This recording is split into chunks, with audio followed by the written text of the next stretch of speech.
इनके 6 बच्चों ने फौज में नौकरी की, 3 अभी भी नौकरी कर रहे हैं और ये वो अजीम शख्स हैं, उनकी ये ज़ौजा हैं जिनके 3 बच्चों ने इस मुल्क के लिए जान दी है। मैं इनको सलाम पेश करता हूँ और मैं समझता हूँ कि इससे बड़ी कुर्बानी नहीं हो सकती। मैं ऐसी फौज का चीफ हूँ जहाँ पे हमारे जवान हर वक्त इस मुल्क के लिए अपनी जान निछावर करने को तैयार रहते हैं और ये मैं मैसेज देना चाहता हूँ उन कुव्वतों को जो मुल्क के बाहर से पाकिस्तान को थ्रेटन करते हैं। आप देख लें, जैसे हमारे पास ऐसे वालिदैन और ऐसे बच्चे मौजूद हैं, कोई भी इस मुल्क का बाल बीका नहीं कर सकता।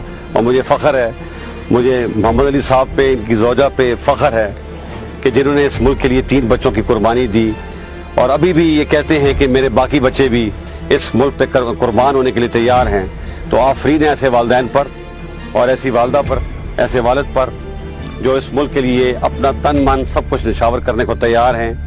और जब तक ऐसे वालिदैन इस मुल्क में मौजूद हैं, मुझे पूरा यकीन है कि पाकिस्तान को कोई हाथ भी नहीं लगा सकता। और मैं और मेरी पूरी फौज, पूरा पाकिस्तान मोहम्मद अली साहब और उनके अहले खाना का शुक्र